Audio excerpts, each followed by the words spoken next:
Welcome to Nightlight. Step away from the mainstream and gather around as we enlighten the world and our realities and travel this cosmic journey we call life. Join us as we share with you and provide that beacon that can guide us all to a better way. Explore with us as we examine a metaphysical montage of spiritual insights, covering everything from the mundane to the magical, UFOs to unicorns, and everything in between. This is a time of awakening, of sharing and evolving, of spreading our wings and soaring on the cosmic breath of creation.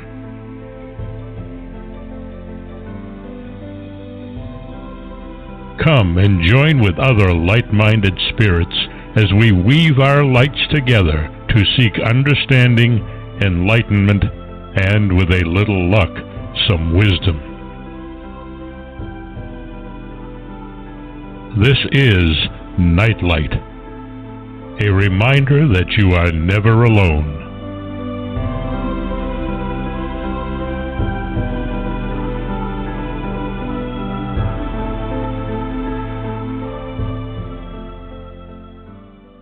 Welcome to Nightlight, everybody. So glad you could join us.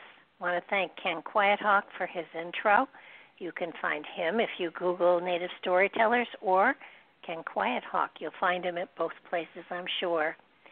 He and his wife have an amazing practice that they involve themselves in. They are Native Storytellers, and it's an amazing way to preserve history and cosmology and teach everybody morals and what's right and what's wrong and give you an idea as to where we came from and where we're going. It's a fascinating practice, and it's something that everybody should be exposed to at some time just so they can hear how other people have done preserving their history. Mark has a great show for you tonight. He has a super guest, and I'm looking forward to it as much as they are, I think. So sit back and relax and put your feet up and prepare yourself to be entertained and educated at the same time. Mark, it's all yours. Hey, Barbara. You had a very insightful discussion last night with your prim and proper English guest. my prim and proper Bostonian English guest, yes. Yeah. It was a good show. I thoroughly enjoyed it. Yeah. It's been circulating. Some other friends have enjoyed hearing it as well. But tonight we'll be covering loud British riffraff as the show goes on. Because we're doing that because our guest is a live wire from Sin City.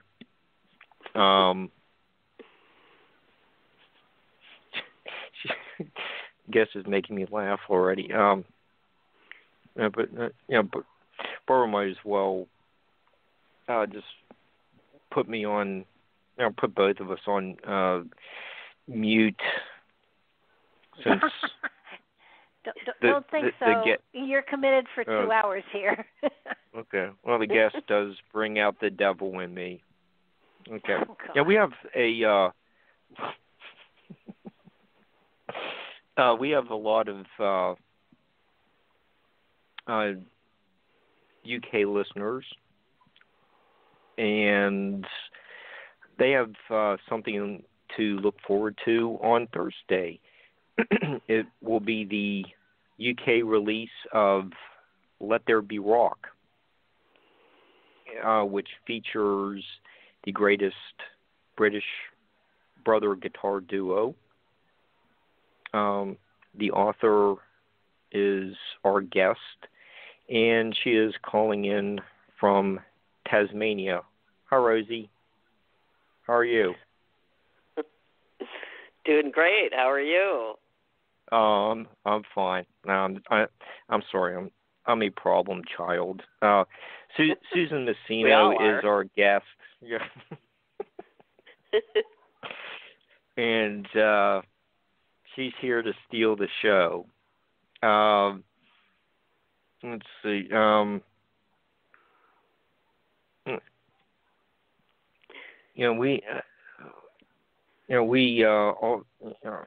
Let's see, what else can we say about the introduction? Susan knows how these shows go, and she was, I think probably by the end of this one, she's going to highly recommend me to this beautiful prison psychiatrist to be her prized patient, like Dr. Lecter. Oh, no. No, you don't want to go that way. Okay. So, anyhow, in some areas, the lockdown has been downgraded to safer at home. Unfortunately, some regions are still severely impacted by the virus situation. So while we process so much contradictory information and bogus science, counting gimmicks, fear of the second wave, we can also acknowledge that we also are seeing a burst of creativity and revival of compassion. So, part of tonight's show is going to be dealing with ways to help us get through this unusual time period with ideas from Susan's book, The Secrets of the Universe. So, it has, at least in the Northeast, it has been cold and gray. In The Secrets of the Universe, you do talk about colors can change our moods. What are some things we could do now that we're into May to help us have a better outlook as this situation goes on and on? Right. Well, we are an electrical charge, if you will. Some call it the soul, if you would like to refer to it in that way, and it is a frequency that powers our body in 7 different places, which are called chakras, and those chakras also are a color. So you literally are emitting a rainbow of color that literally comes from your body, and you can use color, like especially now that you've had time to be home and stuff. It's really a good time to go through things and make your place more comfortable, less cluttered. There's in my book, there's the meanings to all the different colors, and like light green can be very uplifting, and blue can be very relaxing, and restaurants use red because it actually is an appetizing color. So color is in our lives every day, even though I don't think a lot of people appreciate it as much as they could. And I've noticed when our resident singing bowl lady, Lenny Pfeffer, does her videos, she talks about the it's probably a navy blue glass that she's drinking water from after she does some singing. She's when she's doing her videos, she is using natural sunlight.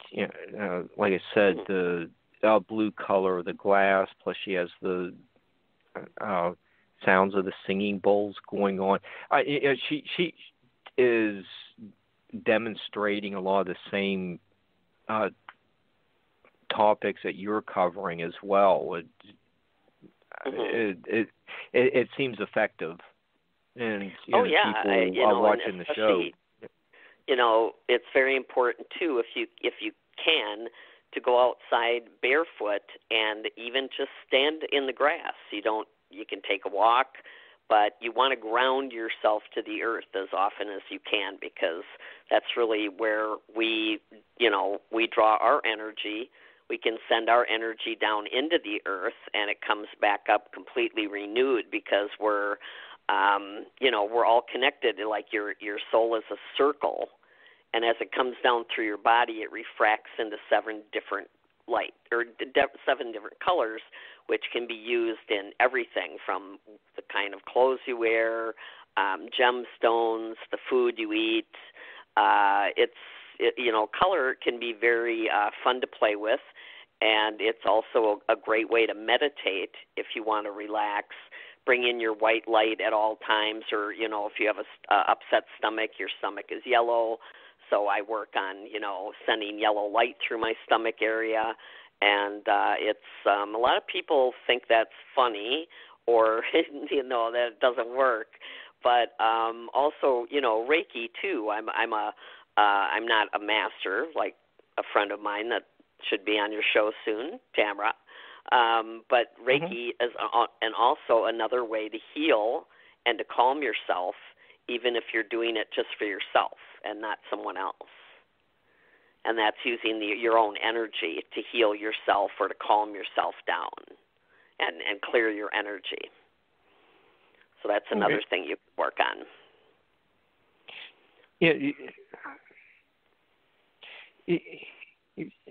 Speaking of that, you do have some. Chapter 3 covers universal laws. You have like the law of self-preservation, and that is to achieve optimal health and mental, spiritual, emotional characteristics. That's self-preservation. Like when we talk about that at a time like this, it's needed, but it's not necessarily related to selfishness. No, and that it's the first universal law, because everything living has the instinct to stay alive. And that's your fight or flight. When you feel like you're being threatened, you'll do almost anything to make sure that you survive. And every cell structure has that encoded already into it, that we strive to stay alive, and in this time, of course, to stay as positive as you can and do the right things. Right now, do the social distancing, washing your hands, staying away from other people, and stay positive, because that's all we can do right now is stay positive. And it's a hard challenge right now. It really is for many people. Yeah, when this started, winter was still going on. At least people can maybe, if they can't get out, maybe they can have,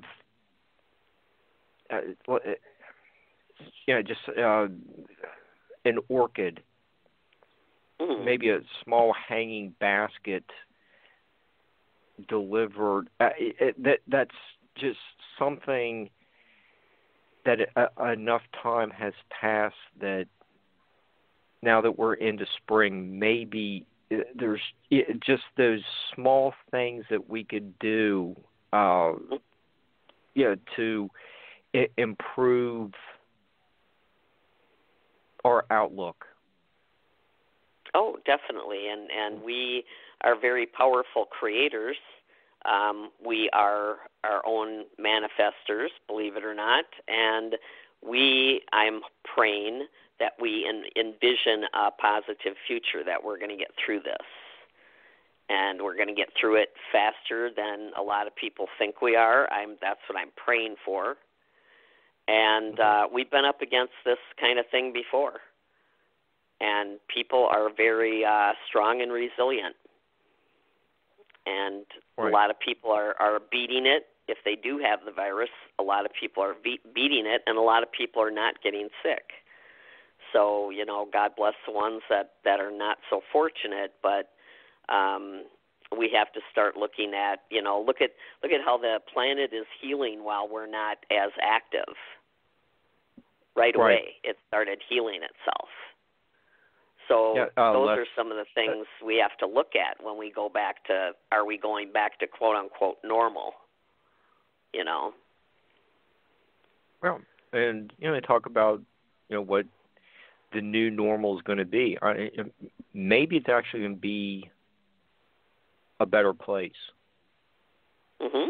Yeah, I hope so. I really do. That we take care of each other and the planet a little nicer than we have been. I think that would be a great thing.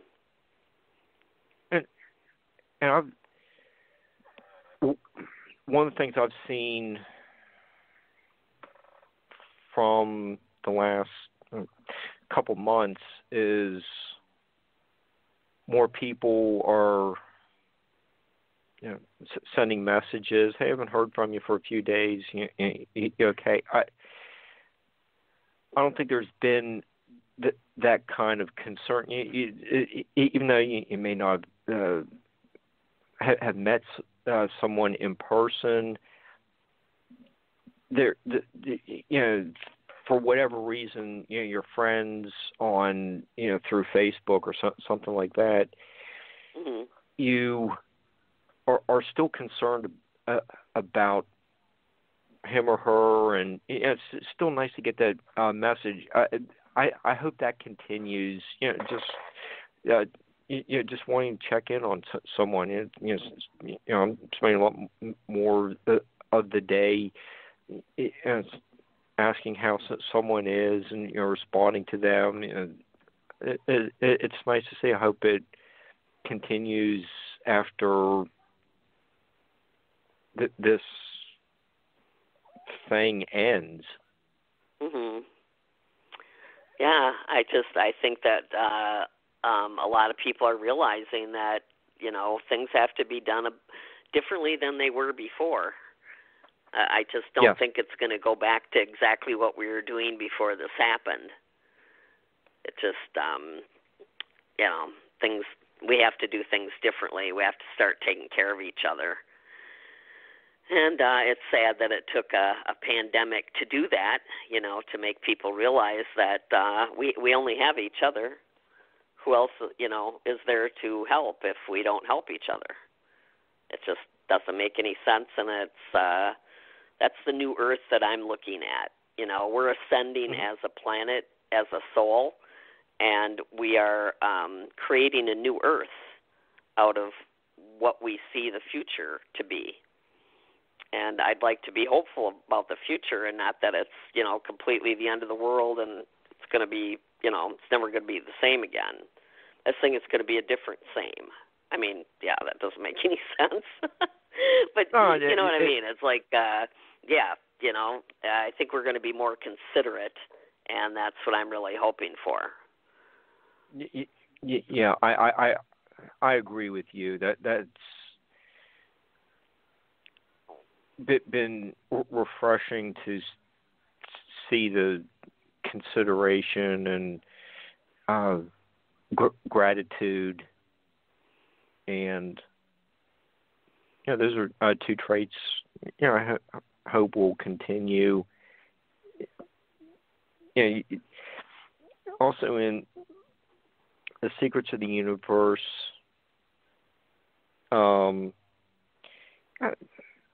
you do incorporate some Eastern ideas. You do mention acupuncture. I don't know if that's really going to really cure someone of the virus, but it can help in other areas. But the Eastern ideas seem to be more superior to Western thought, where it's everything is just black or white. You are in the secrets of the universe. You are asking us to look more at the balance, and you don't really find balance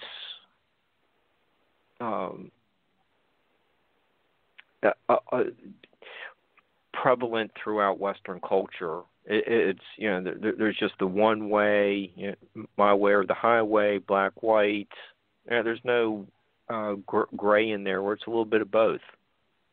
Oh yeah, well, it's capitalism, and I hate to say it, but illness makes a lot of money in this country. And I do believe in acupuncture, which is great for migraines, muscle pain, so many things that, that you can't just take a pill for, because, and don't get me wrong, if you need medicine or you need a doctor, I'm not saying that you shouldn't see one, but I'm saying that, everybody should be getting sunlight, drink a lot of water, eat good food, get enough sleep, and take care of themselves. I mean, really, we've slowed down enough to see that people are a lot happier not being on this, horrifying 100-mile-an-hour treadmill every day. It just right. It doesn't work for a lot of people, and I'd like to see that change a bit, so life is a little a little easier and not so fast, I guess. It does. How does all the smattering of what we've taken from your book? How does that fit into synchronicity? Is there some way to work that into processing all of what's going on today? Well, I think that, the thing that I love about the universe is there's a lot of synchronicity to it. And when you get into the flow of that, that is when you find more your most power. I like to say it's like, floating down the river on your back instead of trying to swim upstream. And when you see like certain people you just thought of, or you see a number that means something to you on anywhere on a license plate, on a somebody that just drives by you, these little messages, I always say, are the universe's way of showing you that you're in the pocket. You're in the flow. Mm-hmm. And the more we're in the flow, and the more that we're, being grateful and staying in the moment, living every day is, the best you can, that is where you come to find balance with our health and our mental health and everything, the balance of the entire world. And it has been very off for way too long. And it's a shame that it took this much of a tragedy as this virus is to stop everybody. Something had to change.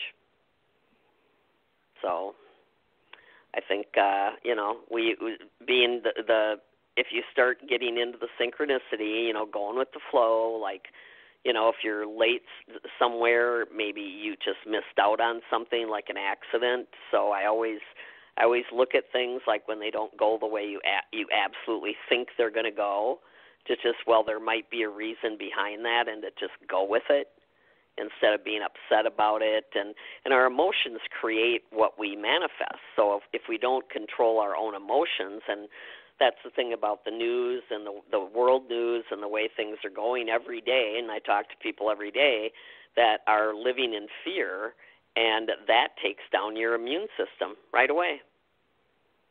So living in fear is not going to help us. We have to have faith. And as you said, we are resilient, and we can bounce back and overcome whatever term you want to use. We can be better after this situation resolves itself. Mhm. I think so. And I have a lot of hope for that. I do too. Yeah. Well, so, I just, I'd like to just put it out there that I want, I'm not telling you who to pray to, but I hope that people pray a lot and help us envision a better future for everybody.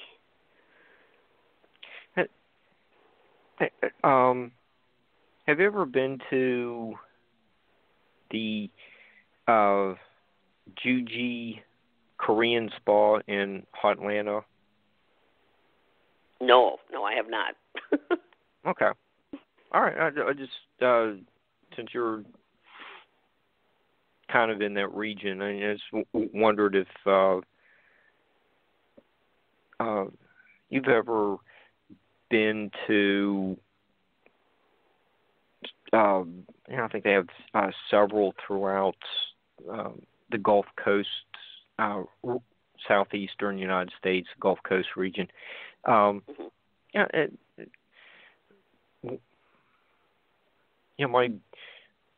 one trip there, was memorable. Learned a few stretches and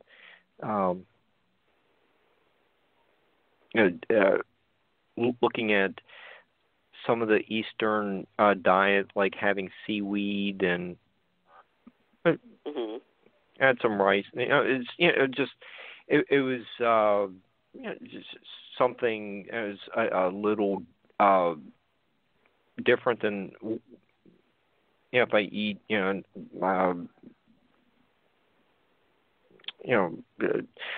it was a little different than eating like kung pao chicken or something that you would get at a any number of local Chinese restaurants. Just a really unique experience, and the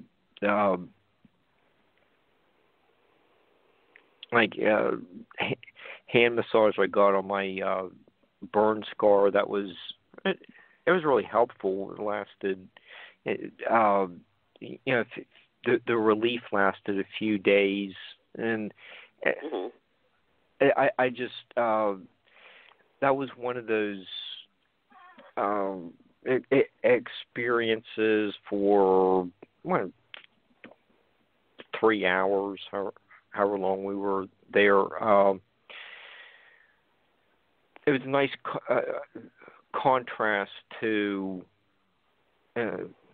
Like we were talking about earlier with the just take the Western philosophies, just take a pill for the tightening of the skin or something. Having someone trained on how to work the muscles and skin actually was effective in giving me a little bit more hand motion. Oh, definitely. I mean, massages, foot massage, reflexology goes back to the, the pyramids and the Egyptian times, and there are spots all over, especially on your feet. All your nerve endings are in your feet. And actually there's, you can get a map of your hands too, but your feet, of what to massage if you have a problem. And I believe even if you give yourself a foot massage every night, you should do that because it's very therapeutic for you. I highly believe in that. But even doing your own, like hand massage, like your fingers, if you have arthritis, that helps a lot. Mm-hmm. Anything like that, to get the blood flowing in the right places. And I do, yoga. I do stretching. I like to walk, and I live on the third floor, so I'm forced to walk. And it's really good for you to get out there and do that kind of thing. It's a way to stay much healthier, even if we have to stay around home. Yeah, it was.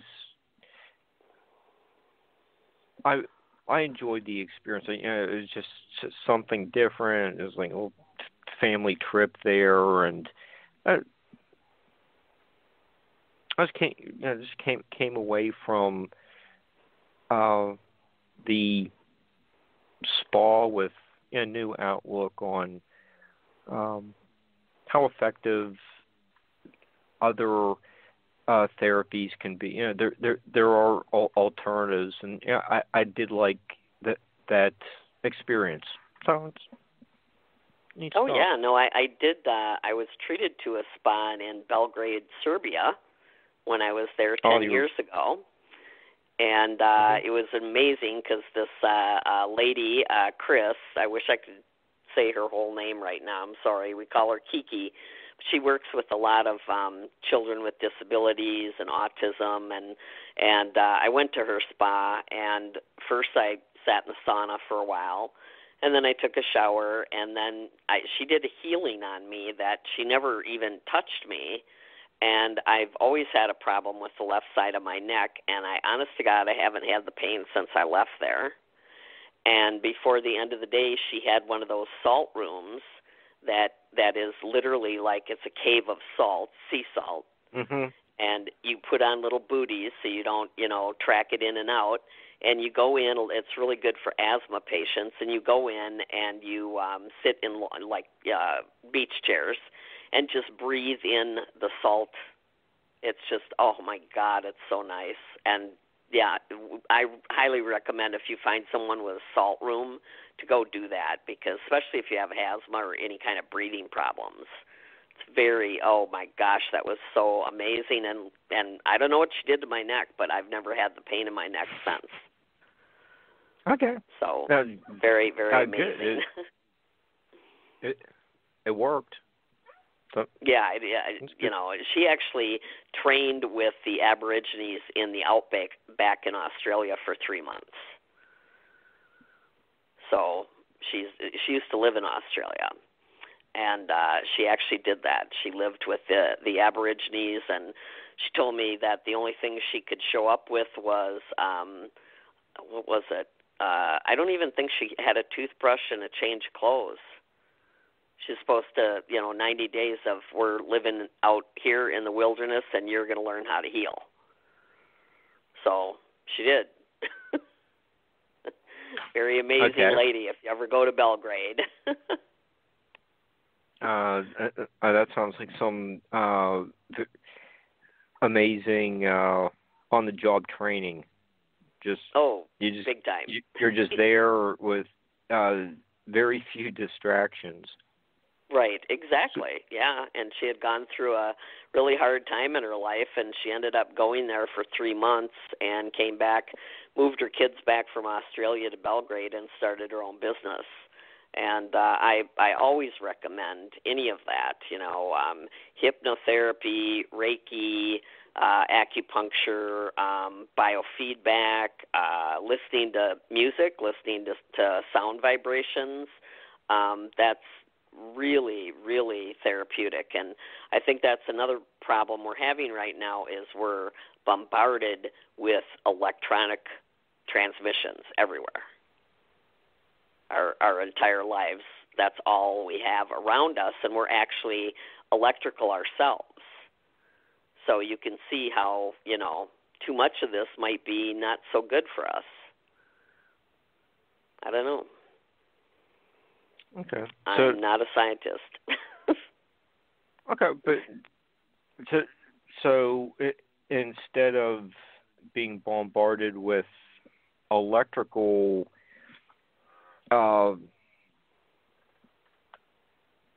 music and impulses. We can talk about being bombarded by acoustic music and your book on Hank Williams.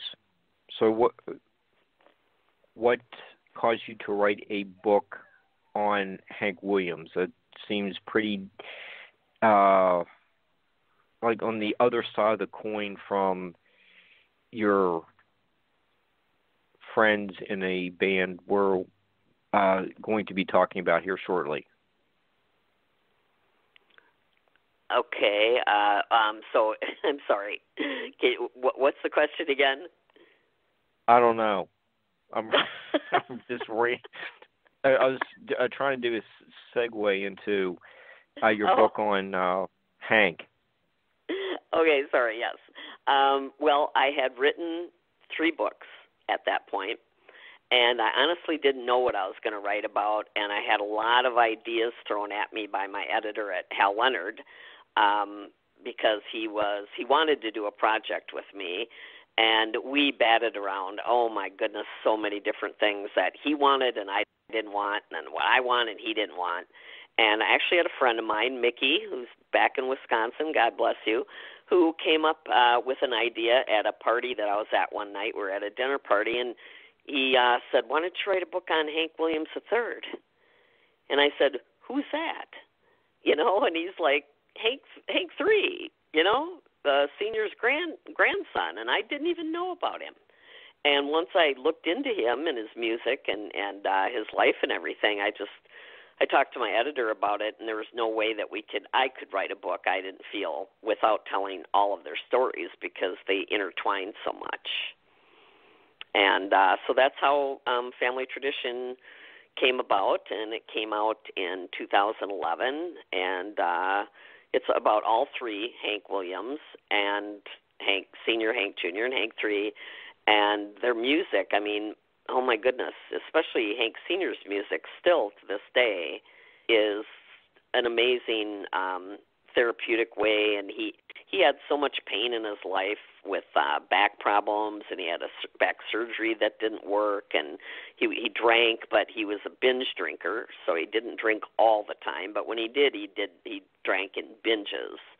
And and then he started taking painkillers for his back and died at 29, but he never drank in the studio, and he recorded 170 songs before he died. So he's quite the guy when you listen to his music. It just takes you to another place.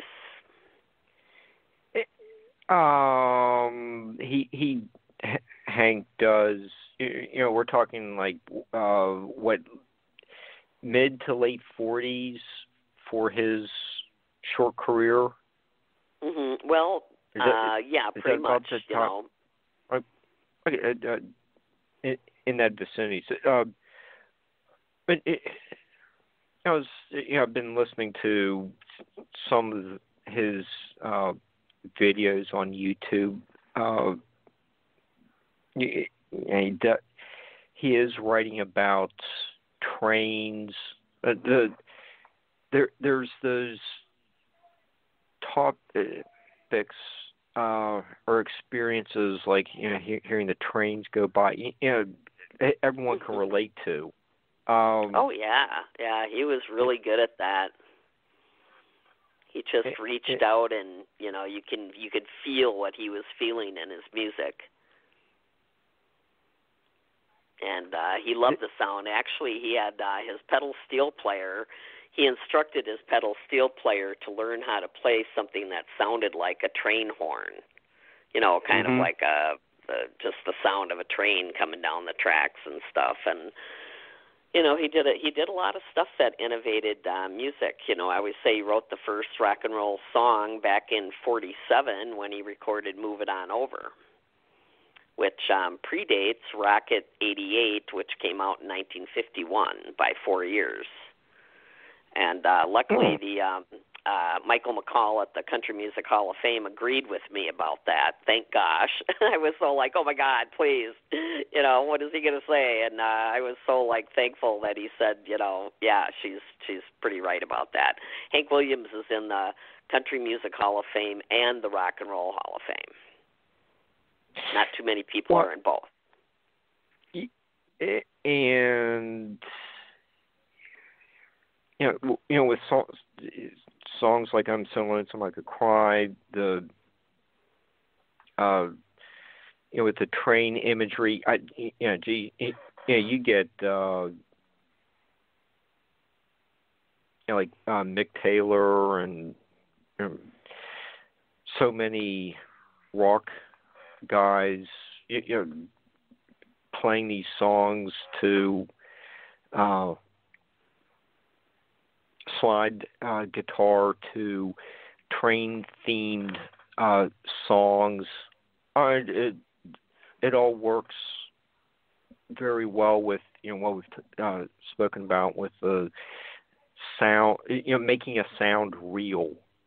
Mm-hmm. Everyone can relate to it, but it is sounding like so many of these ideas were pioneered by Hank. Oh, definitely. Yeah, he was definitely a trailblazer in the way he wrote and his lyrics and his music and everything.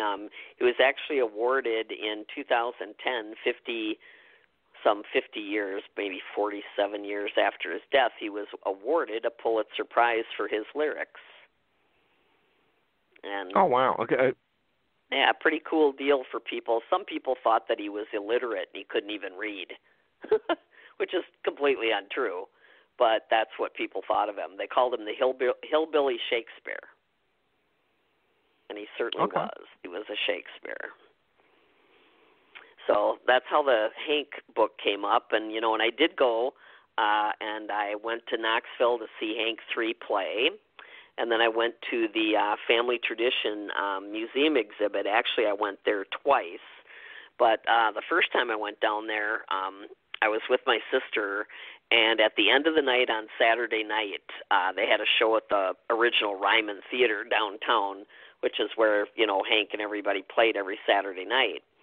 And they were just letting a show out, actually.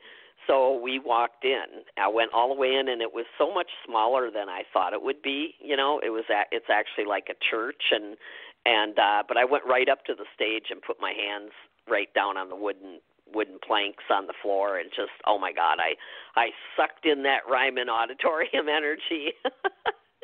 And I looked up at the windows, and I could see the view that Hank saw when he would sing. And that just, I was so happy to be there. It was a very spiritual thing for me. Because I grew up, my grandmother loved Hank Williams. So I grew up with his music. So is the original Ryman built inside a converted church? Yeah, pretty much, yes. Okay. Yeah. It is what the exterior shot we see in Coal Miner's Daughter. Is that the original one? That yes, yeah, that's Hank, the exact place. Yep, yeah, that is in Coal Miner's Daughter. So they did film there because the new Opry doesn't look anything like that.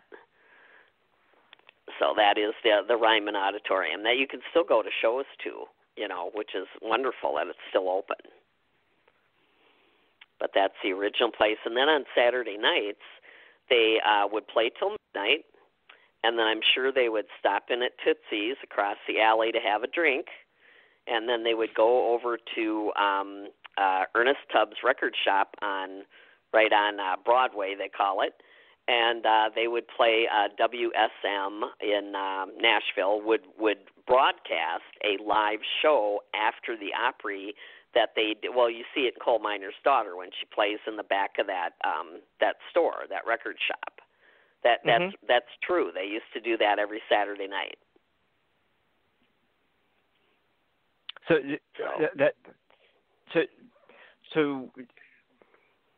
what is in the movie? What you saw? That is all, real.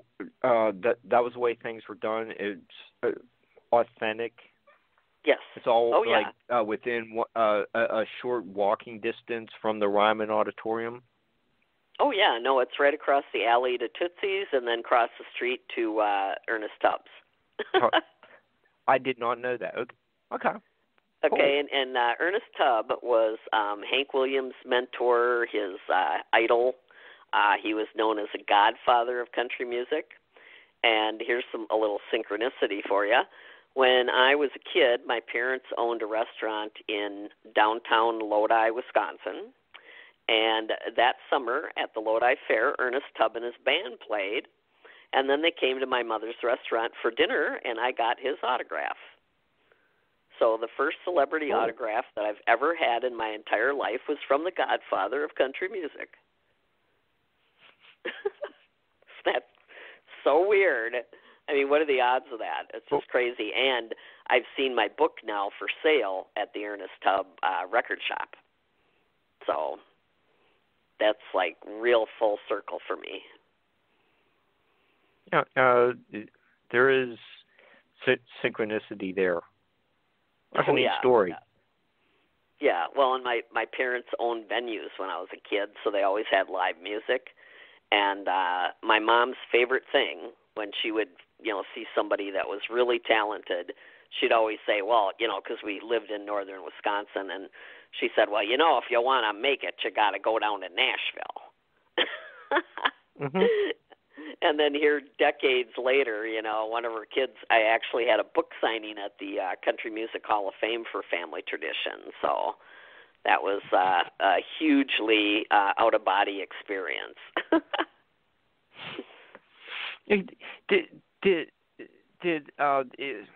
There's that song, The Car Hank Died In. Mm-hmm. I think the Lounge Lizards did that. Junior Brown was part of the band. It was Hank. First of all, did he really die in a car? Yes, he did. Okay, was he going back to Nashville, or from Charleston, West Virginia, or was he coming to Charleston? I thought there was some he had played maybe a night or two earlier in Charleston before he passed away. Was there some kind of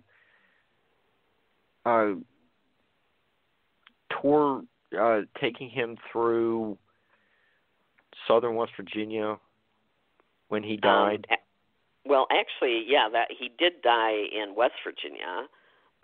But what happened is he had trouble with his drinking, and he had gone through a divorce with Audrey and gotten remarried, and he really should have been in treatment because of his back pain and the fact that he had hooked up with a guy who said that he was a doctor, but he wasn't a real doctor.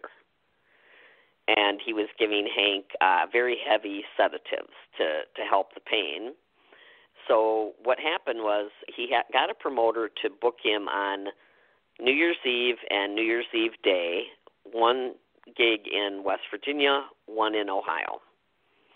And he paid a kid to drive him there, which in those days, it was crazy. They took off from Montgomery, Alabama, where he lived, and they went up to Knoxville. Let me think. Yeah, he left from there, and they got up to Knoxville. And or he might have left from Nashville. My God, it's been so many years now. But they only made it to Knoxville because of the weather, and they actually tried to fly, and they got turned around, and they ended up at a hotel that night where Hank choked on his food. they called in a doctor. The doctor shot him up with morphine. The kid called the promoter, said, we're not going to make it to West Virginia. We're going to try to keep going to make it to Canton, Ohio. And the promoter threatened him and said, you know, if you don't get him up here, I'm going to fine him $1,000 and whatever. So when they put him in the car the next day in Knoxville, he was unconscious. Some people believe he was already dead. Put him in the back seat of a car. He tried to drive. He even got stopped by a cop and had to pay a ticket. And by the time he got up to West Virginia, it was 7 o'clock in the morning on New Year's Eve day. He was supposed to play that night in Ohio. And he turned around. He pulled into a gas station after he had seen that Hank's coat had fallen off of him. And it was cold. It was in January, you know, it was snowing. It was awful. I mean, the cars didn't have good heat in them. And he felt Hank, and he was stone cold. And he called someone over to help him, and he said, you better get him to the hospital right away. As soon as they got to the hospital, they pronounced him dead on arrival. So they believe that he had been dead for hours. He was only 29. But, yeah, in the back seat of his light blue Cadillac. I thought there was some kind of story. I wasn't sure where. I thought it was somewhere in like that Kentucky, southern West Virginia. I was just wondering if you clarified it for me. Interesting story. It's a convoluted story because they take off and they make it to Knoxville, and then they end up on an airplane that turns around, and then they end up in a hotel, and then they end up getting stopped by a cop, and then they end up in West Virginia, and Hank is already dead. And this kid was like a 17-year-old kid that was driving him, so it was a horrible thing for him to have to deal with it. And like I said, Hank should have been in the hospital instead of being out trying to play some gigs, you know, to prove that he could. That's what he was doing. He was trying to bring back his reputation as being, I can do it. I can make the gigs. And physically, he wasn't able to. And they don't care, you know, how many musicians have died like that, because the music business doesn't care as long as they get up there and perform. You know, that happened with Elvis. It happened with a lot of people. Okay. Yes. And yeah.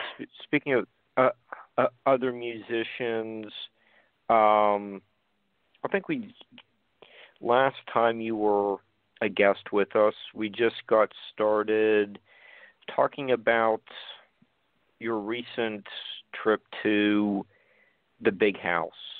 And I think we heard like 2 minutes of it, and the show ended. Okay, you're a regular at the Big House and in Macon, Georgia. Can you tell us a little bit about if people go there? Hopefully, we will be able to have a summer vacation season. If they do go to the Big House, what can they expect to see? And since you are a rock journalist, have you heard any of the new live recordings from the Allman Brothers Band from the early 70s?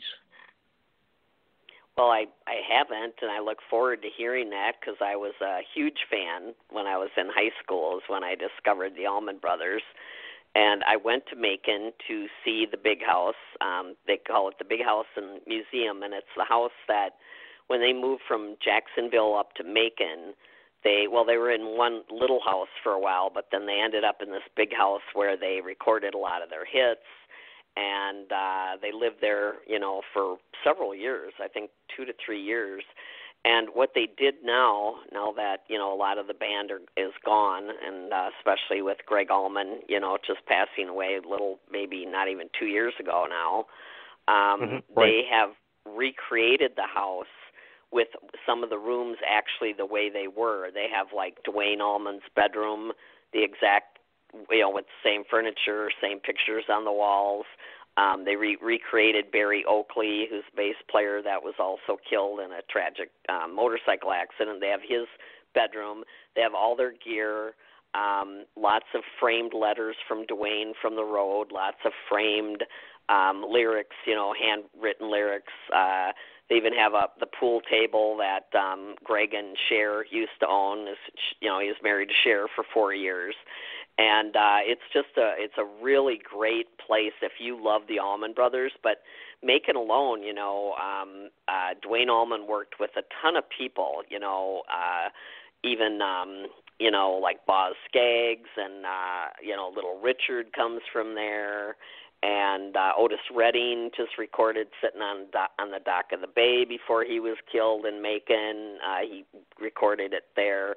There's so much history, and if you're into spooky stuff, then you got to go to the cemetery where now Dwayne and Barry and Greg Allman are laid to rest, and it's an amazing, a very spooky but amazing cemetery where the band, and actually Leonard Skinner used to do this too, they used to sit in the cemetery at night and write songs. And some of the songs like Elizabeth Reed and, a couple of their big hits were actually written about people that are in the cemetery. And I did not know that.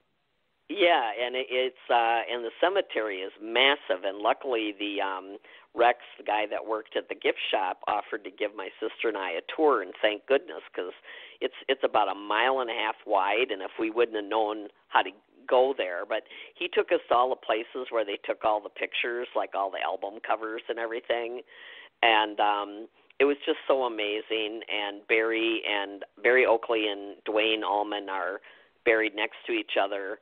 And then a few feet away from Dwayne is now Greg, and I haven't been back since they put up the actual stone, his memorial and his headstone, so I want to go back. But the gift shop guy told me a story, and it was really funny. We went to the cemetery, and a gentleman pulled up in a little pickup truck and said hi and said, "Oh, I'll see you at the gravesite," and and I'm like, and Rex was like, "That's Chank Middleton. That's Greg Allman's best friend, and he comes here almost every day."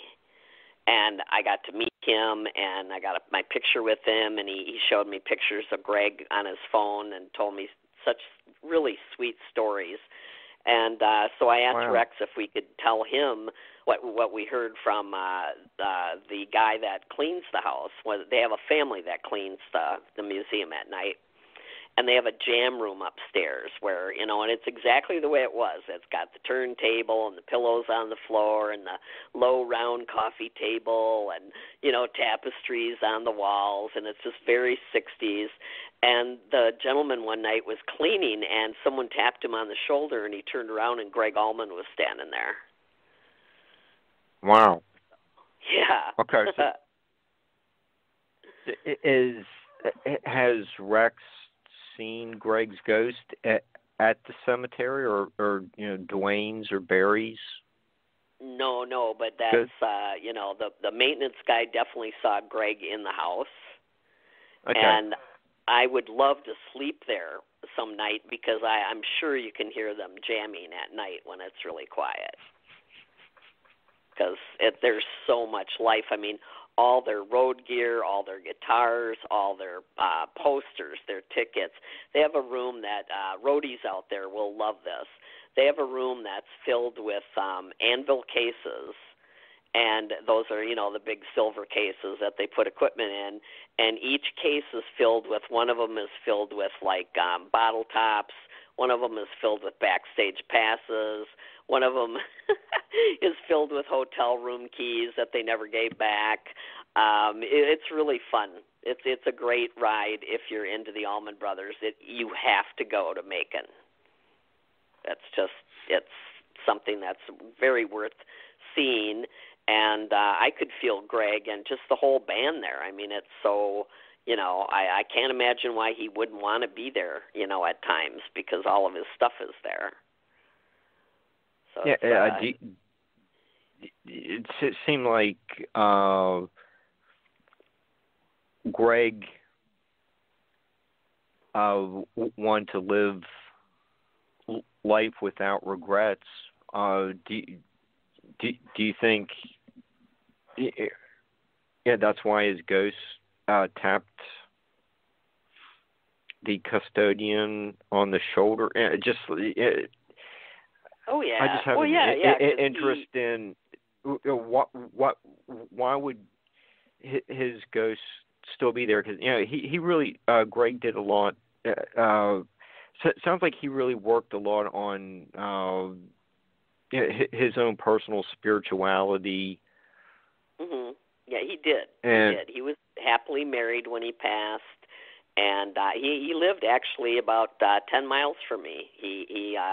His widow still lives in right outside Savannah, and that's where he passed away.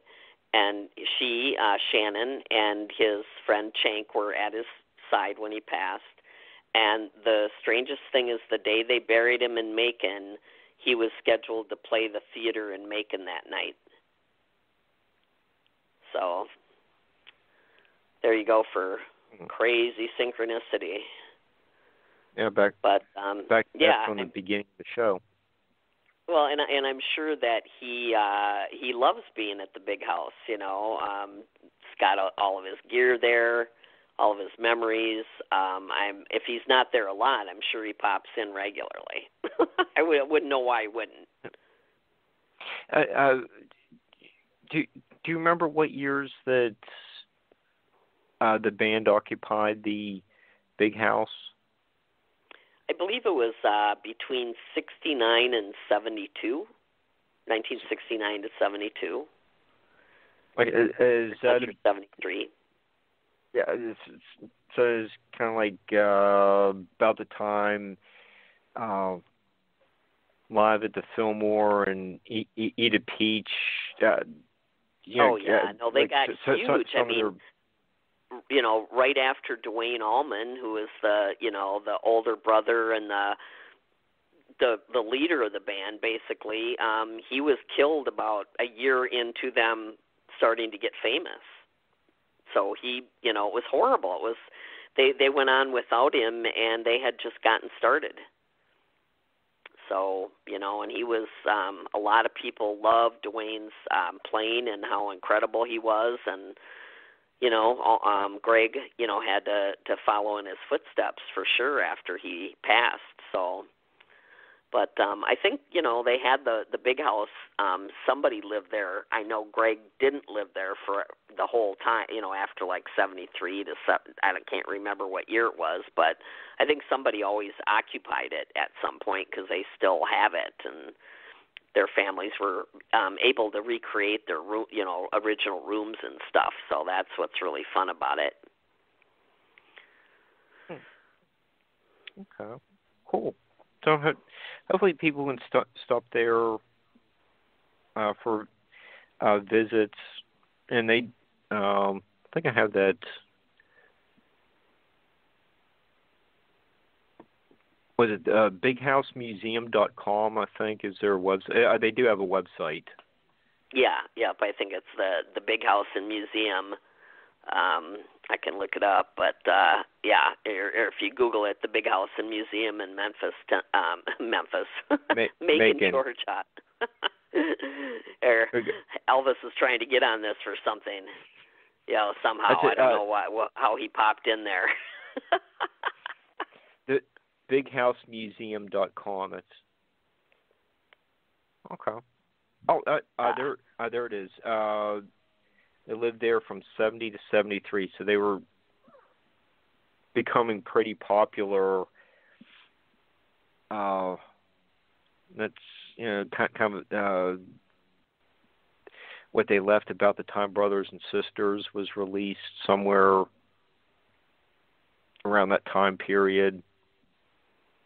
Mhm. Okay. Cool. Yeah. I have to put that on one of my bucket list stops.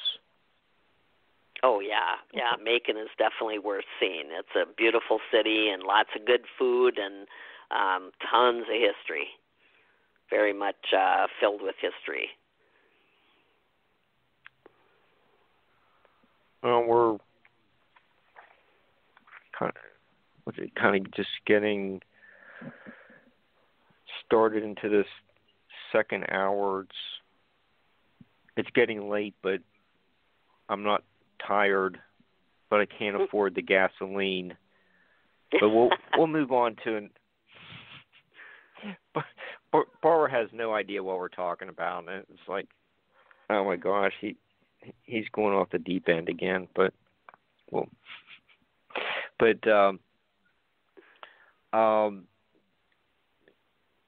as we get close. What's Wednesday, the 6th now in places like Coventry, England, but your reissued Let There Be Rock will be available to British, the British public Thursday. So let's talk a little bit about the reissue. You've written a few more chapters for the book. Is that right?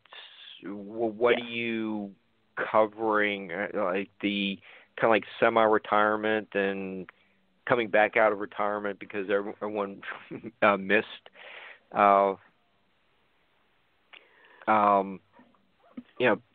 playing, and it just didn't feel like they AC/DC didn't feel like they completed everything. What did you feel like you needed to add to the original version? Okay, well, the first time I wrote the book, it came out in October of 2006. And it did get updated in 2009, but that actually had a CD in the back of it that had a copy of an interview that I did with the whole band in 1977. But the story of AC/DC, Let There Be Rock, has been updated from 2009 to the present, which there was a lot of stuff to cover, including, them recording Rock or Bust. They did the Black Ice tour, and the book actually ended at the beginning of the Black Ice tour. So the book really picks up during the Black Ice tour, which I saw 4 times, including one time in Italy, believe it or not, right before Wow. Malcolm retired for good. And then Malcolm, sadly in 2017 we lost George Young, and less than a month later Malcolm Young passed away. And then they did the Rock or Bust album, and they, went out and had to finish off the tour with Axl Rose. So there was a lot of ground to cover, and I think I did it pretty well without giving away anything that we know they have a new album, and we know they're going to tour. It's just when they're able to at this point. So it's exciting because I think that we're going to see them again. I don't know what capacity that will be, but I would love to see concerts come back. I really hope that we don't lose that, because that's such a fun experience, and we do know that they recorded a new album, and it does have Brian Johnson on vocals, Cliff Williams on bass, Phil Rudd on drums, Stevie Young in place of Malcolm on rhythm, and of course Angus. So it's going to be as close as you can get to the original lineup. Okay. And, I can't wait to hear it. Okay. Just a couple years ago, Brian decided he wanted to retire, and do you know why Brian came back? It just he just can't stay at home in the recliner? What was his reason for coming out of retirement? Well, I think, he had problems with his hearing, which that now, the technology has been incredible, and supposedly he has a whole new thing that he uses that he can hear, and he will be able to hear when he does perform live. And he had to, stop playing when he, and I saw them actually. I saw them in Chicago in, Wrigley Field in September of 2015, and they immediately went up to Canada and played in the rain a couple nights, and then they kept flying, and Brian's ears were totally messed up, and you know what it's like. You're not even supposed to fly when you're congested. And he did that. He kept flying even though he actually had liquid in his ears. And he ended up with a real problem, but I think that they have solved it for him. And he, I think that Malcolm's death had a lot to do with everybody coming back together and saying, this last album deserves to be a damn good one. And I am thrilled that they all got back together and did it with Angus. I couldn't be happier about that. So Angus deserves that, and so does AC/DC. They deserve that. Well, and you do make the point in AC/DC frequently asked questions that Malcolm was actually the leader of the band. Yes. He was the boss, which I love about him. I loved him so much, and I admired him so much because nobody really knew that he was the boss. People that worked with him did, of course, but the audience didn't. And his fans didn't realize that for a long time because he's so quiet, So he let Bon and Angus do the interviews, and then Brian and Angus did the interviews. And Malcolm did do interviews, but not very often.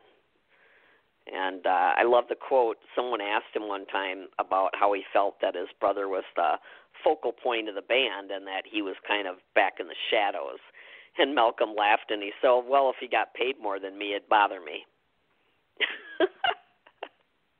That's so Malcolm. So straightforward, yeah, we get paid the same. I don't care who's in the spotlight. Okay, they had, really big name producer like Mutt Lange for, the Highway to Hell. That was what probably their breakthrough album in the States. But Mutt Lange was part of that. Do you know if they have another big name producer for the new CD? Is it, do you know anything like that kind of behind the scenes information? Well, they definitely, for Black Ice, they used Brendan O'Brien and Mike Frazier. They used, and they go up to Vancouver to Brian Adams' studio, up in Vancouver, and they did that for Rock or Bust, and they did the same thing with the same team for the new album. So we know that for sure because people are, unfortunately, they have a balcony up there, and the guys kept going out on the deck smoking cigarettes, and some neighbor started taking pictures and sending it to the press. So they put up a big umbrella so people couldn't see onto the balcony anymore. But Brian said it. They've all confirmed that they're on the album. So that's exciting. Okay, and you reminded me, right before the show started that Bondfest is quickly approaching what's the situation there? Yeah, they have a big festival in Kirriemuir, Scotland, which is Bon Scott's birthplace, and they have a big festival every year. And this one is not, they couldn't get together like they normally would. So I believe here, I'm looking up the date, there's going to be a virtual Bond Fest for 2020. And let's see, I think we missed it. I'm not sure. It might have been the 1st through the 3rd of May, which I think just happened. I thought it was later in May, but I'm looking here just to see for sure. But next year, they'll be back there. They have a museum now in Bond's honor, and they have a statue of him, and a lot of great people, come to it. And I've always wanted to go. I've never gotten to do that yet. So I'm hoping to maybe make next year. Wow. So. Okay. Hopefully, we'll be back to normal if we happen to miss this year's conference. Hopefully next year. And hey, you're welcome to call in and give us some live on the scene reporting. Oh yeah. If I make it over there, that'd be awesome because I still haven't been to Bonfest yet, so it's definitely on my list. So yeah, the book is coming out. It's coming out in the United Kingdom on Thursday, May 7th, and it'll be out in the U.S. and Australia on September 3rd. So luckily I have some time before it comes out over here for promotion, and hopefully we'll be more free to do things by this fall. So I'm still hoping for a tour, even if it's next year. I think we're going to see something. Where are people able to let there be rock? Is that available on a specific website, Amazon? Where can they get that? Oh yeah, definitely Amazon, and there's actually a link on my page where you can order it if you want to order it from England. It's for sale, as of Thursday. You can order it on Amazon, and you can order it if you're in another country, but I'm hoping that by this fall we will have some foreign language deals, so there'll be some editions out in other people's languages. So that's something that we should be able to look forward to this fall. You just mentioned your webpage. You want to tell everyone about that? Yeah, you can go. You can find me on Amazon. You can go to SUSANMASINO.com, and I'm also on Twitter, but more on Facebook, and that's Facebook.com/Susan.Masino, and you can search for me on Google. I'm all over the place. Okay, and in your frequently asked questions book, you have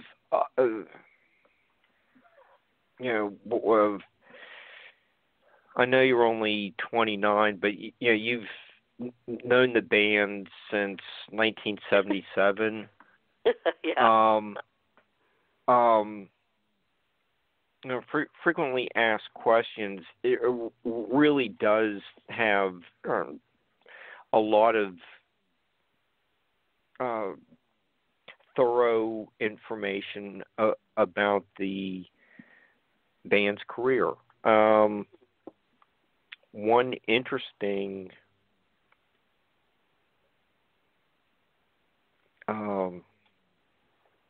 show that saw was as the Highway to Hell album was gaining in popularity, they actually played at the Brown Stadium in Cleveland, Ohio, with Thin Lizzy.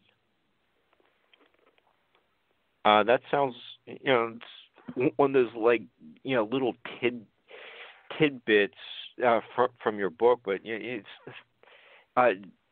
just look back on that and it's like, oh wow, that sounds like amazing lineup. And you also know Aerosmith, Ted Nugent, your buddy Ted, Scorpions, Thin Lizzy, and Journey were also on the bill.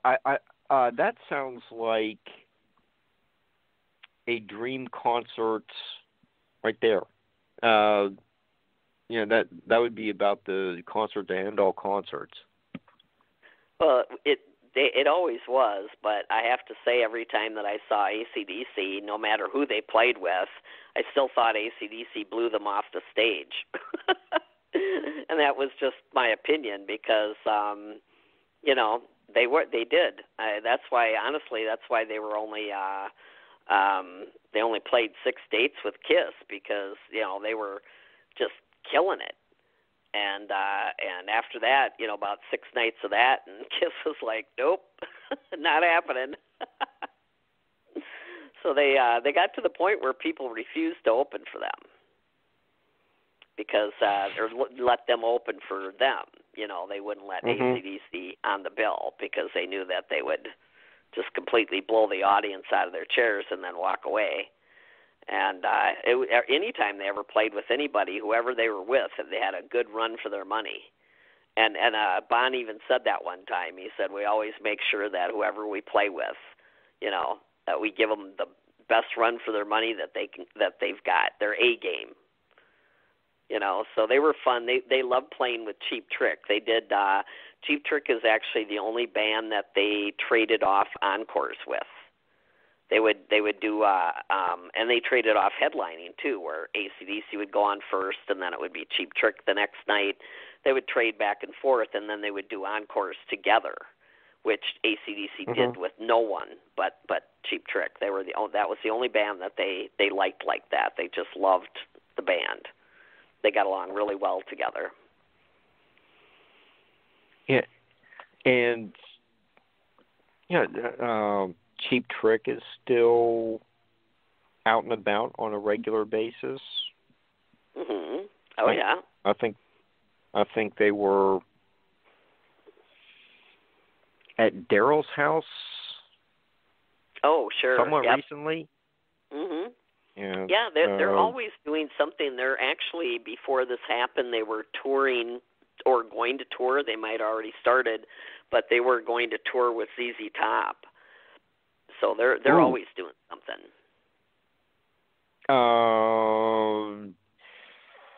Robin and Rick are big enough that they can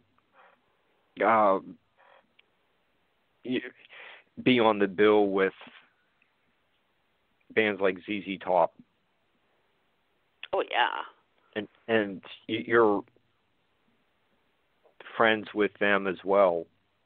What are they?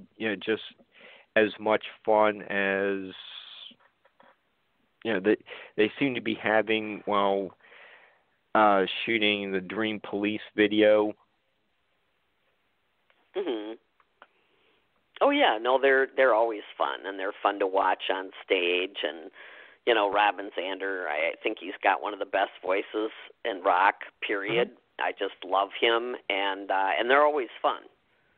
They always go out there and they just give you 1,000%, and it's nice to see them doing it this many years later. Back in the late 70s, when Live at Budokan hit, the record that only came out in Japan at first, I actually worked for their manager in Madison, Wisconsin. I ran their fan club for them, so I actually worked for Cheap Trick for a while, which was crazy. Wow. And another thing that people may not realize about the generosity of AC/DC is that they did put on that Sars benefit concert, and you have some photos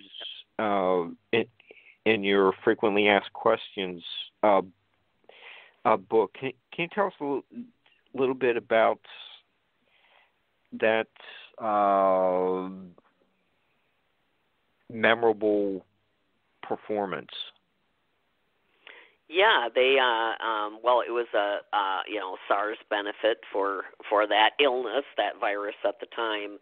It was up in Toronto. I believe it was July 3rd, 2003, and they had a lot of different bands, but AC/DC and the Rolling Stones co-headlined, which they had over. It was something. It was between 450 and 500,000 people that showed up, about wow. 500,000, and it was. I ended up just total like crazy synchronicity. I was on vacation in Florida when they were up in Canada at the SARS benefit, and I actually ended up running into Brian like 2 days later back in Florida, and we he met myself and my ex and my son and his friend that was with us. They were only 9 at the time. He sat down with us for an hour, and we had a beer, and he told us all about the SARS benefit. And oh my God, he does the funniest Keith Richards impression. I mean, Brian Johnson could be a comedian. And I was on vacation, so I wasn't reading the paper. I didn't know how big this show had been. And he was telling us that they were so loud. You know, he said they were damn loud. And I'm like, well, yeah, after I found out it was 500,000 people, you know, they tend to get loud. But he said he was sitting in the dressing room area with Keith, and Mick Jagger walked in, and Keith leaned over to Brian and said, "That's a singer." You know, like Brian didn't know who he was. And he told us the funniest stories. And I told them the night I met them, believe it or not, in 1977, I told them, and I don't know why, but I did. I told them that someday they would be as big as the Rolling Stones. And they are the only band in history to ever co-headline a concert with the Rolling Stones. So there. Yep. Okay, so that tells you their prominence, and you were there from the American side basically from the beginning, and you've been friends with them ever since. Yeah, it was a really good thing that I got asked to help the promoter at the club that night when I met them, because I became pen pals back in the day, you know, before computers and cell phones. I became pen pals with the drum roadie, Barry Taylor, and he was a roadie, and then he ended up being Phil's drum tech. But he actually has a book himself coming out on June 2nd, and his name is Barry Taylor, and you can find his book on Amazon. So I'm kind of excited because he's never written about, you know, what his life is really like, and I'm anxious to see what he has to say. But that's why, because of him, he mailed me cards and letters and called me every week for the next 3 years. So I knew, you know, everything that the band was doing all the time, and it was awesome. You know, I watched them become world famous, and in that process, you know, they never changed that much personally, which is a testament to how cool they are. That they didn't end up with, you know, bodyguards and, you know, and all the people and the entourage and you know, you have to talk to 8 people before you can talk to me kind of thing. And they've never been that way. And I think that's part of their charm. Yeah, and you know, you do let us know that AC/DC is basically still a family business. Oh, very much so. Yes, always have been. You document all that information. Their sister is sewing Angus's schoolboy uniform, and she was involved from the beginning as well. So, their older brother George. Mhm. Yeah, there was a lot of the older brothers. Even Alex, he did emigrate to Australia because he ended up with a successful band up in England, so he stayed up there. But Harry was a star in the Easy Beats after they moved to Australia, and they called them the Australian Beatles, and their big hit was Friday on My Mind, and George was the one that was really the producer, the mentor, the co-songwriter, the co-arranger, everything to Malcolm and Angus. He like Angus told me, when they first decided they wanted to be in a band is when they came home one day from school, and George had become this superstar pretty much overnight, and girls were trying to climb the fence to get into their house to see George. And Angus laughed and said, that's when me and Mal knew what we were going to do with the rest of our lives. So, great inspiration right there. Yeah. Okay. Well, you have all that behind-the-scenes information in AC/DC FAQ, frequently asked questions. So, and Let There Be Rock comes out Thursday in England. Another one. I know you had a meeting with Gene Simmons. He had. So I don't forget where I saw it. It was this morning, yesterday. So I don't know. Scrolled by on Facebook or something. But I just within the last couple days, he just had some kind of post commemorating the 75th anniversary of his mother being liberated from a concentration camp. Yep. I mean, he's Gene is a very outspoken person about whatever the topic is. But at least he is getting the message out there about, hey, she got out, and we don't need to ever try this idea again. It didn't work, and we're done with that in the typical Gene style. But what was he like in person? Well, interesting story. Well, yeah, I actually met him at a party at the end of 1977. They played the Coliseum in Madison, Wisconsin, and my assignment was to go cover the show. And then I ended up at the governor's suite at the Edgewater Hotel for a huge party that was given for the band. And so it was attended by the band and their bodyguards and just everybody in Madison that was, in the, business at the time. And I was lucky to get into it, but I wasn't a huge Kiss fan, so I heard that Gene was kind of on the lookout for for somebody that night, and he was scoping out all the girls at the party, and he was huge. When he walked in, he had on his platform shoes, and he literally was like 6'9", probably, with the boots on.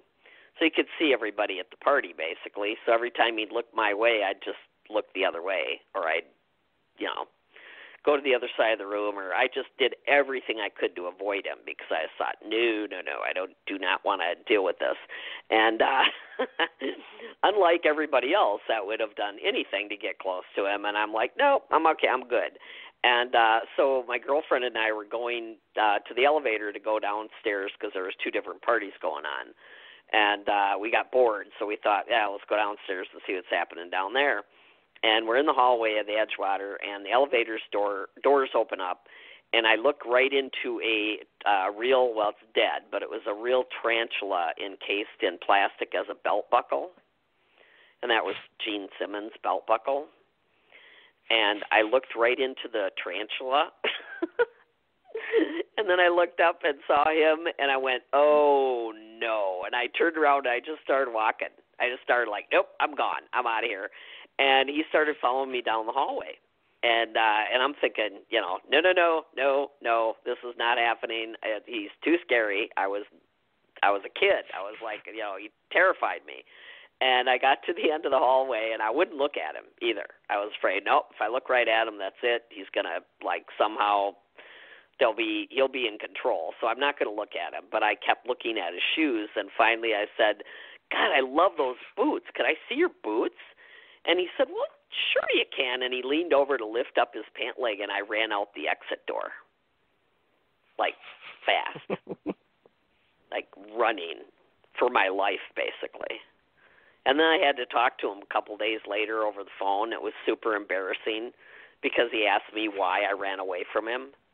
And I'm like, because I'm just a writer and, just trying to, push it off like it's no big deal.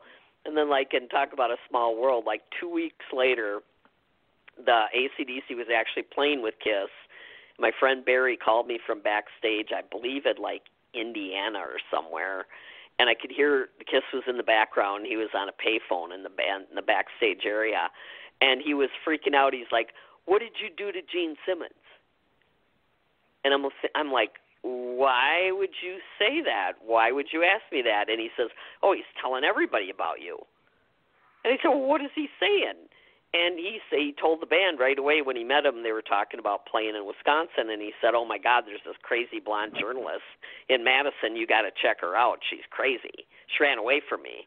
And when he found out the band already knew me, he was just busted out laughing. So I made an impression. I'm the only person that's ever run away from Gene Simmons that we know of that's lived to tell about it. So, yeah, okay. Crazy times.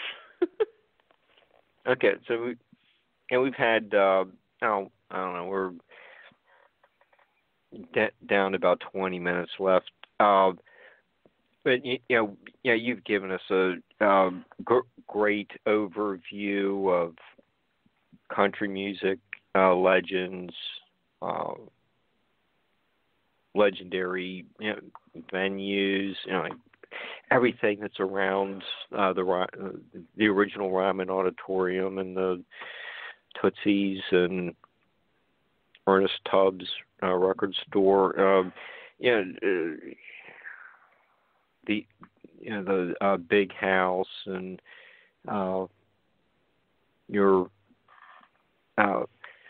multiple decade friendship with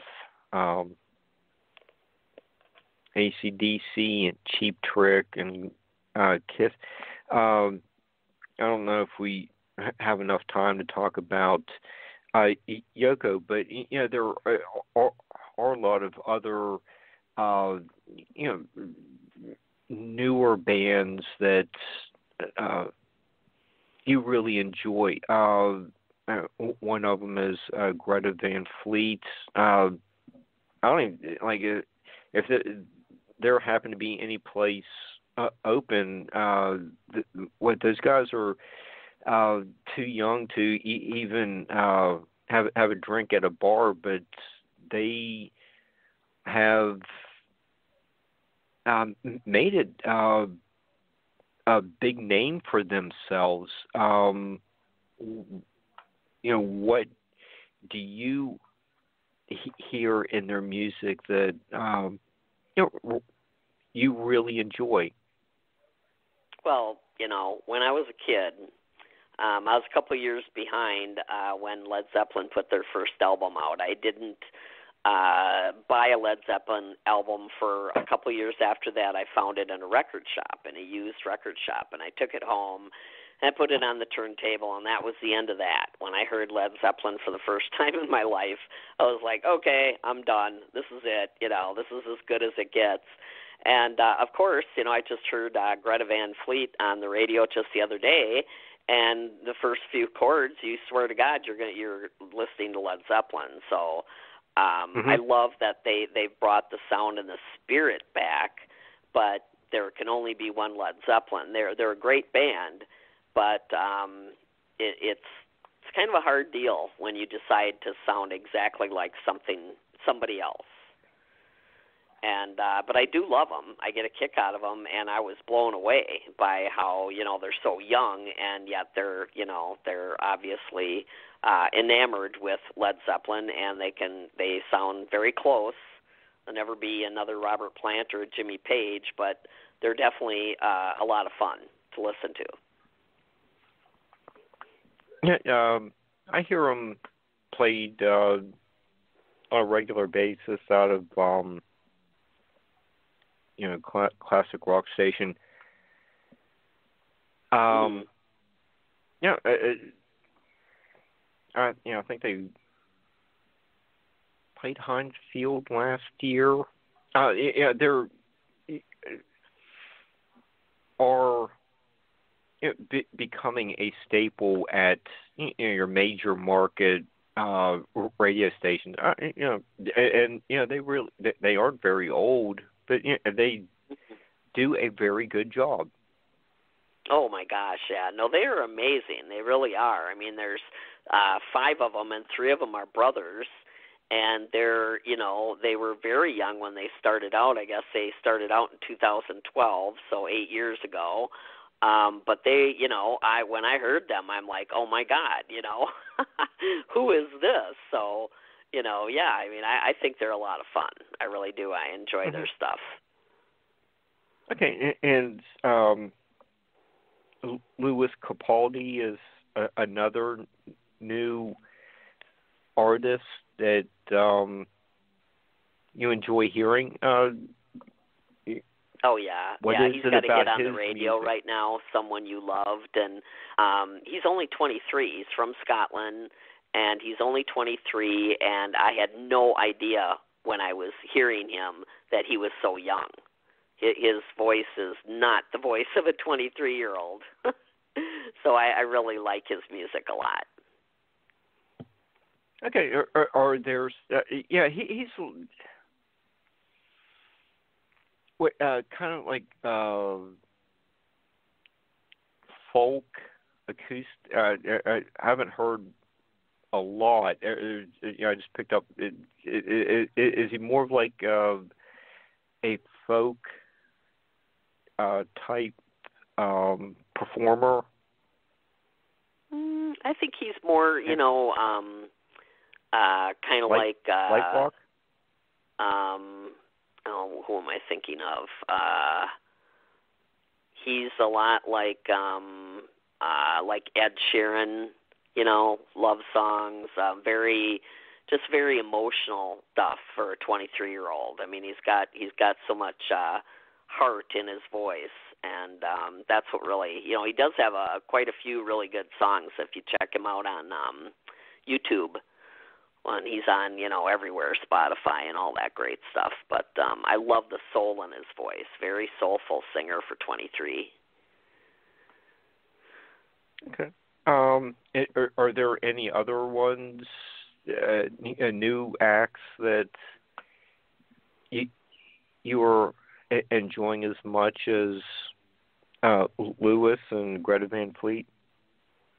Oh my gosh, I I listen to stuff every day on the radio, and half the time I don't know who it is, but I like it, and it's frustrating because I don't have a way to identify every song. And when I was on the radio, I knew everybody. Within the first few chords of a band, I was like, oh yeah, I know who that is. And now there's so much good music out there. I mean, I love country. I love pop. I love rock, the new Shinedown. I love Shinedown, and their new album, Devil, is quite the message. You should listen to that. Really get a kick out of their band. They're really great, really nice guys. And there's just so much. I mean, it's and then of course, you got to throw that AC/DC in there. It's really hard to be in a bad mood and listen to AC/DC. So if you ever really have a bad day, just get in the car, turn up the AC/DC, and don't speed. Don't speed. Okay? That's just a little advice I'm going to give you. Not that it's happened to me, but, got to watch it. Which CD? Oh, my God, anything. I love Power Rage. I love Back in Black. Highway to Hell, Let There Be Rock. I love all of it. It's hard to say what's my favorite, but I think Power Rage, which actually came out on this day back in 1978, I just posted something about that today, and that is my favorite AC/DC album because that was the one that they recorded after I had met them twice. I had hung out with them twice. I interviewed them, and I think Power Rage is the true, like, as close as you can get to what they were like in a club right in your face. And that was actually Malcolm's favorite album and Keith Richards' favorite album. So that is my favorite out of all of them. It's just classic. So, it's hard to beat them, but I love everybody. I love Rachmaninoff and Glenn Miller and Hank Williams and, Bruno Mars and, just so many different, music. I don't know what I would do without it. It just, the world would be very sad without it. There would be no life without music. You're just eclectic. Yeah, anything with a beat. I love the blues, John Lee Hooker, stuff like that, Buddy Holly, Jerry Lee Lewis, Little Richard, all the great stuff, Elvis, just so much. I mean, there's so much great music. And then every day. Now the thing that really blows my mind is you can go on YouTube and literally find like a 2-year-old that can play the drums as well as Phil Rudd does with AC/DC. And I'm not kidding. It's just insane. He's got the headphones on. I think they even fixed it so his feet could hit the bass drums. And he's incredible. Absolutely incredible. And there's a TV show now called Little Big Shots. And it's with the comedian actress Melissa McCarthy. And she showcases, I think, about 4 kids per show. And there's everyone from, decorators to architects to dancers to singers. And just recently I just saw another 5-year-old that was playing drums with a bunch of other guys on stage. And he was amazing. He's 5. It's crazy. Like they're all, they're all geniuses already. Okay, good for them. That might, just to tie in the end of the show with what we're talking about at the beginning. Maybe all these young people are going to,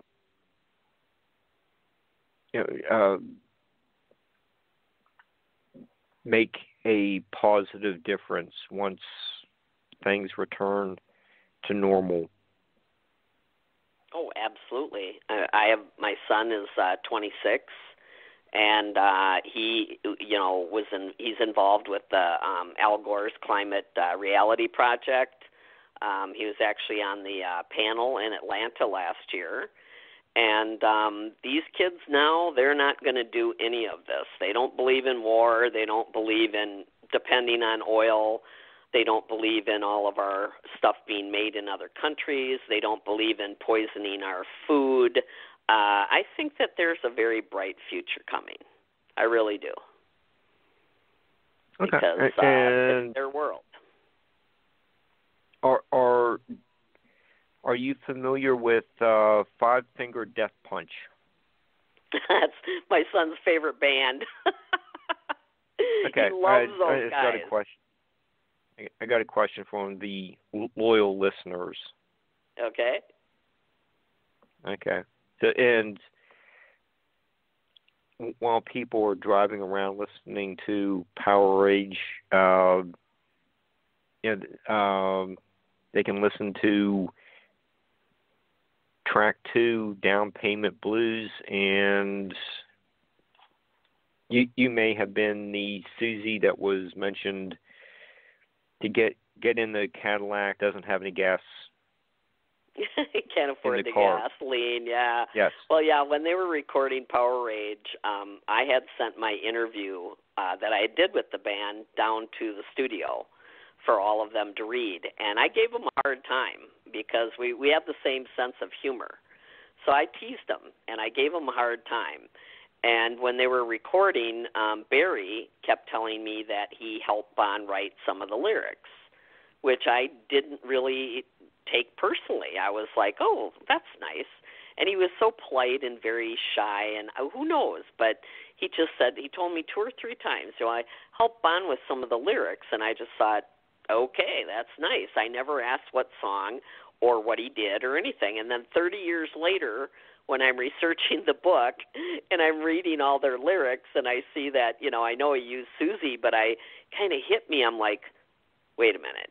Because Bon loved to tease Barry about me, because they all did. They all gave him a hard time that he was, he liked me a lot, and I was always there at every show. And so when they came through the Midwest, so Bon used to tease Barry about me. So it would not surprise me. I can't say for sure, but I'm going to say maybe that I could be the person, because Bon loved. One time Barry called me from a payphone in Scotland while they were on the road, and Bon ran into the payphone with him and wouldn't stop making noise in the background, like smoochy noises, and, oh, I love you, and he was laughing hysterically, and we laughed so hard that we just called the phone call, like, call me at a different day, on a different day, because we couldn't stop laughing, and Bon wouldn't stop teasing him.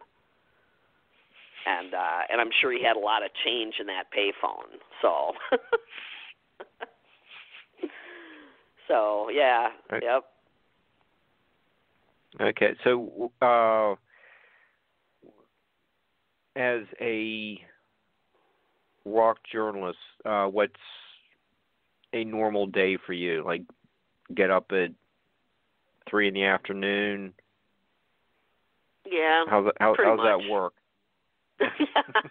Yeah, I stay up super late, and then I sleep late, unless I have to get up and do something. But then I answer email. I talk to a lot of people. It's I've thought I never do this, but I really should make a list every day, because I talk to people. Like today, I talked to somebody in Spain.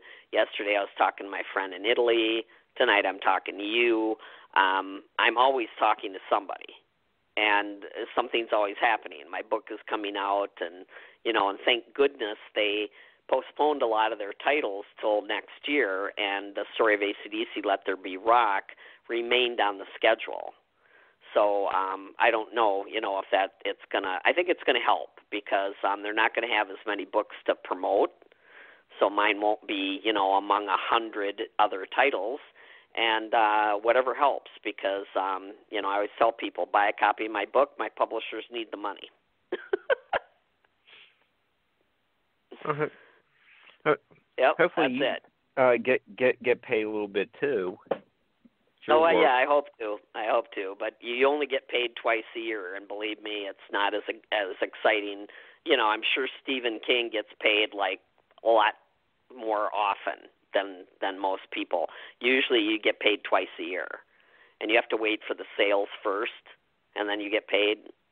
And it's like a record deal. Only you don't have 4 other people to go on the road with, so it kind of sucks in some ways. It'd be different if I could be on the road on the bus, you know, causing trouble and trashing hotel rooms.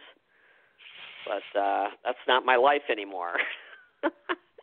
Mine is writing and promoting and, you know, keeping in touch with people and spreading the word, you know, to stay positive and envision a positive future, people, because we have the power to do that.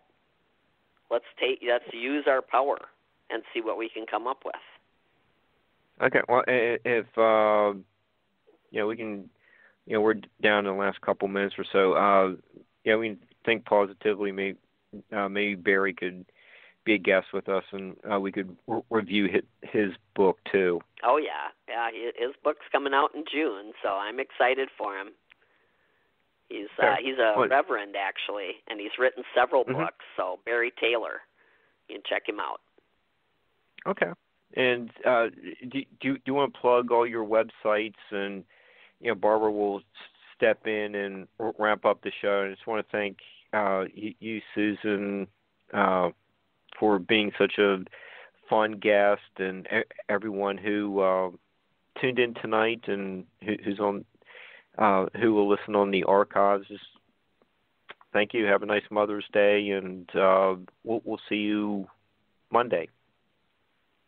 Well, thank you very much, and thanks for having me on again. And you can find all my books on Amazon under Susan Masino. You can go to SusanMasino.com and Facebook.com/Susan.Masino.